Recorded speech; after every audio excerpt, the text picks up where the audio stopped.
Namaste. Welcome to the Fabrics of the Society. In today's episode, we will be discussing about Nyaya and Vaisheshika, logic and reality in Indian philosophy. What is real? How do we know if something is true? These questions have puzzled humanity for ages. Two Indian schools of philosophy, Nyaya and Vaisheshika, offer profound answers. Nyaya focuses on reasoning and logic as tools to uncover truth, while Vaisheshik dives deep into the nature of reality, categorizing the building blocks of the universe. Together, they create a complementary systems that unites rational inquiry with metaphysical insights. In this episode, we will explore the key teachings of these schools, their unique approaches, their perspectives on the concept of God, and how they work together to help us understand the world. Nyaya, the school of logic. Nyaya, which means logic or rules, was founded by Gautam, also known as Akshpat, roughly around 6th century BCE. It is often called the science of logic for its systematic approach to discovering truth and eliminating errors in knowledge. The primary goal of Nyaya is to guide people towards the ultimate truth, Moksha, or liberation. According to Nyaya, the mind is prone to the errors, and these errors arise from false assumptions or flawed reasoning. To overcome these flaws, Nyaya offers a logical framework for seeking truth. To achieve this, Nyaya identifies four sources of knowledge known as Pramana. The first is pratyaksh or perception, which refers to knowledge gained directly through the senses. The second is anuman or inference, which involves logical reasoning based on observation. The third is upaman or comparison, where analogies are used to understand relationships. Lastly, there is shabd or verbal testimony, which relies on the words of reliable sources like Ved. By using these four sources, Nyaya enables individuals to distinguish truth from falsehood and uncover the reality of the world. The logical method of Nyaya. One of the most famous contributions of Nyaya is its five-step process of reasoning, also known as the syllogism. This logical process begins with pratigya or proposition, which is the statement that needs to be proven. Next is hetu, the reason or logic that supports the proposition. The third step is udaharan, which provides evidence or examples to illustrate the logic.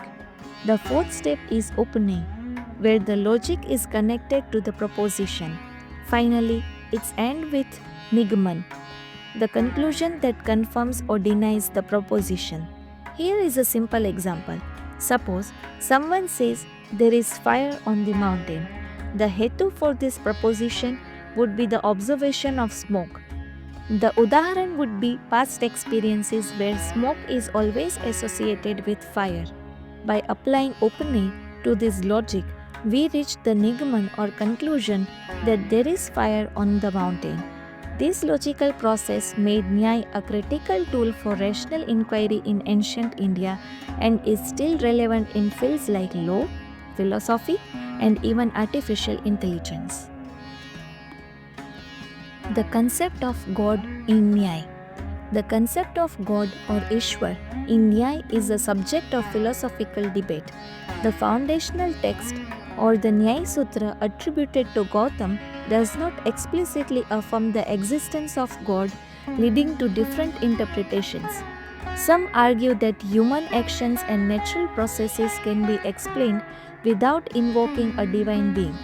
However, later thinkers like Udayan presented more compelling arguments for the existence of God. One of the most well-known works supporting the existence of God is Udayan's treatise Nyaya. In this text, several arguments are presented to prove the existence of God. Among these is the famous Karya-Karan Siddhant cause and effect argument. According to this logic, just a pot requires a potter to create it, The universe being an effect must have a cause. Since the natural world is too vast and complex to be self sustaining, the ultimate cause must be an intelligent, conscious being Ishwar. In addition to the cosmological argument, the Nyaya school also uses the design argument. It argues that the complexity, precision, and order of nature resemble the work of an intelligent designer. Just as the presence of a perfectly crafted sculpture implies the existence of a sculptor, the presence of order in the natural world points to the existence of a divine creator. Unlike some other Indian schools, Nyaya portrays God as an omniscient or Sarvagya, an omnipotent or Sarvashaktiman being. He is seen as the ultimate cause of the universe's creation, maintenance, and destruction. While some early interpretations of Nyaya avoided the notion of God, later developments firmly established God as a central figure in the philosophical framework. Now, let's move on to Vaisheshik. The Vaisheshik school was founded by Kanad, an ancient Indian sage and philosopher. According to legend, Kanad was so fascinated by small particles of food that he began contemplating the nature of the smallest possible unit of matter. This inspired him to develop the concept of Paramanu, atoms, and a philosophy that categorized all of reality into 7 types of existence known as Padartha. His teachings were compiled in the Vaisheshik Sutra, which remains one of the most influential texts in Indian philosophy. The methods he introduced would later influence other philosophical schools as well as early scientific thought. The 7 categories of reality. Padartha. One of the most important contributions of Vaisheshik is its classification of reality into 7 fundamental categories known as Padartha. Each Padartha represents a distinct aspect of existence. By categorizing reality, Vaisheshik attempts to explain everything that exists in the universe. Here are the 7 Padartha. First one is Dravya, known as substance. Dravya refers to the basic substance that make up the reality. There are 9 types of Dravya. First one is Prithvi, known as earth. Second one is Jal, known as water. Third one is Agni, known as fire. Fourth one is Vayu, known as air. Fifth one is Akash, known as ether. Sixth one is Kal, known as time. Seventh one is Disha, known as space. Eighth one is Atma, known as soul. And ninth one is Man, known as mind. These substances serve as the foundation for all physical and non-physical entities in the universe.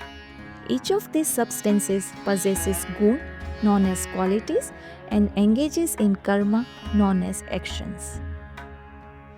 The second padarth is gun, known as quality.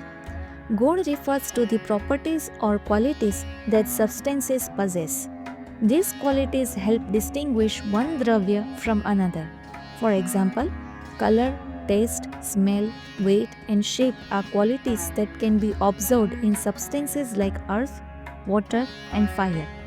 Gun are dependent on dravya and cannot exist independently.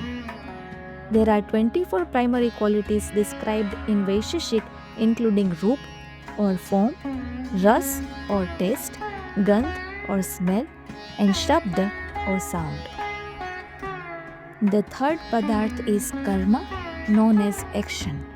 Karma refers to movement or activity. Unlike gun, which is passive, karma involves dynamic change. It includes actions like upward motion, downward motion, contraction, expansion, and linear motion. For example, the motion of a falling apple or the expansion of fire is considered karma. It is through karma that change occurs in the physical world. The fourth padarth is samanya, known as universality. Samanya refers to the universal or shared nature of objects. For instance, despite the differences between individual trees, they all share the universal quality of treeness. This concept allows us to group individual objects into categories. The fifth Padartha is Vishesh, known as particularity. Vishesh represents the unique attributes that differentiate one object from another. For example, while all gold coins may share samanya qualities like coldness, their specific designs, weights, and engravings are the Vishesh properties. This principle is essential for distinguishing between similar objects.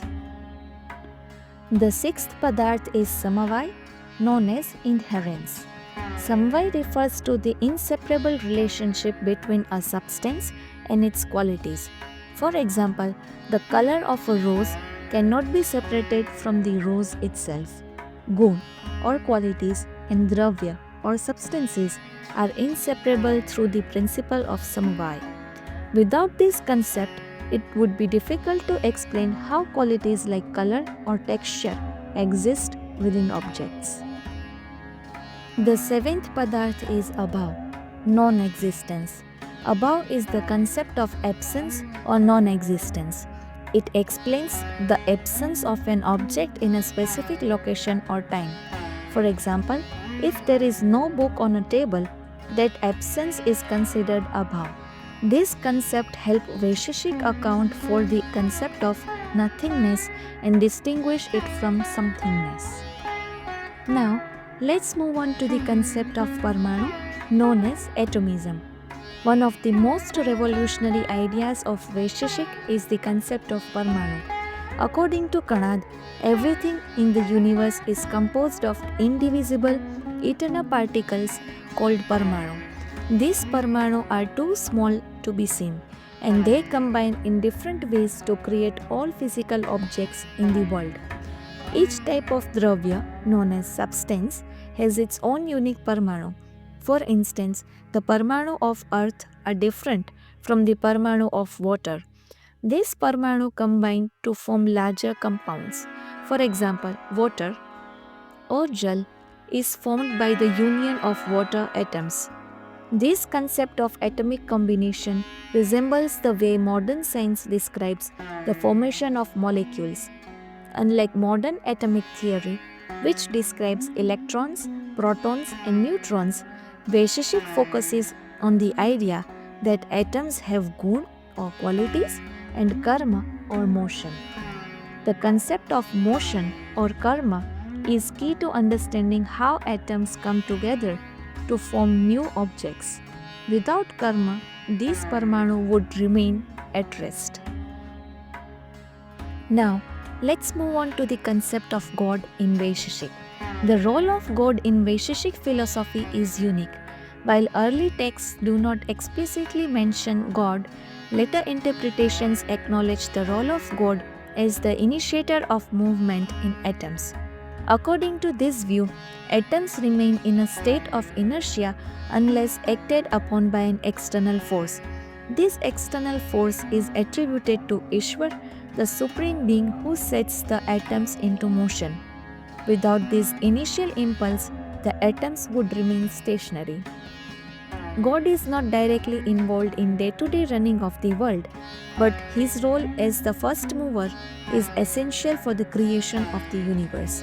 Unlike Nyaya, where God is seen as an omniscient and omnipotent being, Vaisheshika portrays God as more an essential force that initiates cosmic motion.